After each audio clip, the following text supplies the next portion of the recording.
Hello, my friends. This is The Art of Prepping. I hope everyone's doing good today. So in this video, I just want to give you some tips, 5 tips, some things you might want to consider to figure out in a long-term survival situation. And this kind of means a lot of things to a lot of different people. It could be societal collapse, like there's no rule of law, like a Mad Max or a true SHTF scenario. Or it could be like a grid down scenario. And it may not be like everything is not functional, but maybe the infrastructure to some degree. But regardless of what it is, this is pretty serious.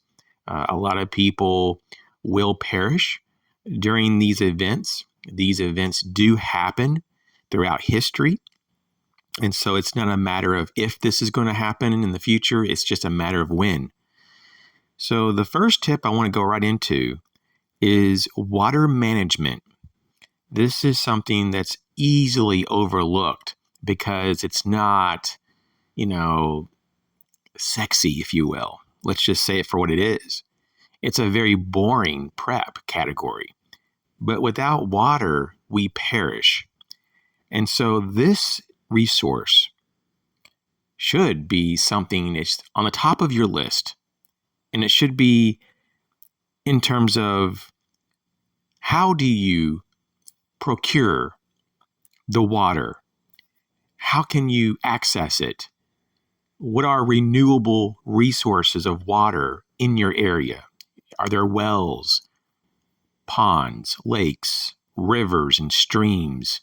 What about rain catchment systems and so forth? So think about this. Wherever you live and wherever you think that you're going to be bugging out, you might want to scout the area and understand your options. Tip number 2, having a defendable position. And I'm talking about looking at all of your tactical implications of where you're going to shelter in place, because you're not going to want to be on foot camping in the woods, or should I say surviving in the woods. You're going to be wanting to basically dig in somewhere. And you're wanting to have a stealth shelter system. And you want that to be pretty much invisible. You want to go gray man with this. And you want it to be defendable, though, in case someone does come upon you and discover you.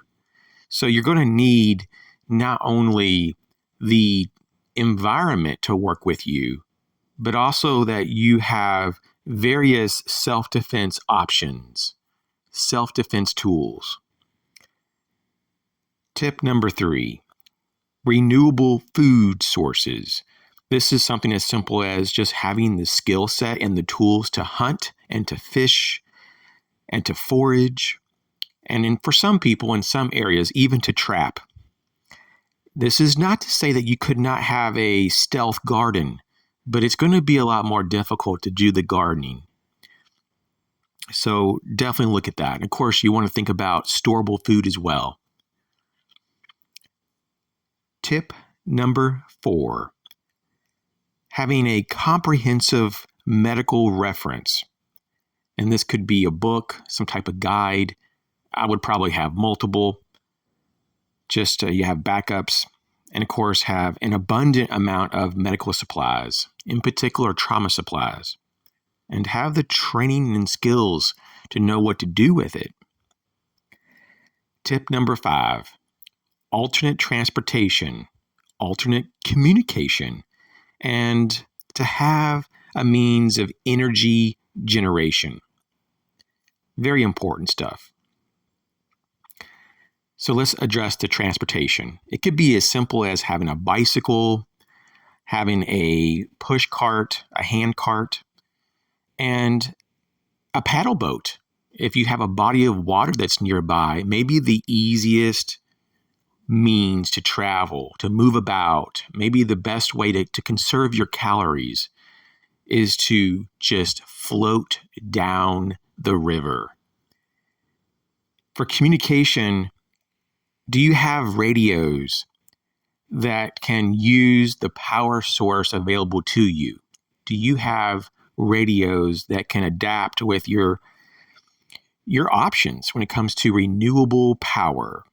And of course, going into number 3 here, for energy generation, what is that going to be? What kind of energy production system are you going to have? And of course, it could be multiple.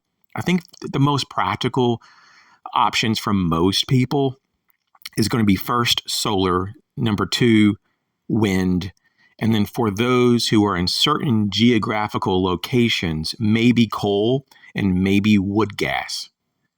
But there's others. This is something to think about. We need power. Modern society runs off of power. If you don't have it, your capabilities are diminished. Having an energy source is a force multiplier, period.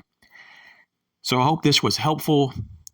Let me know in the comment section if you have some other survival tips for long-term survival.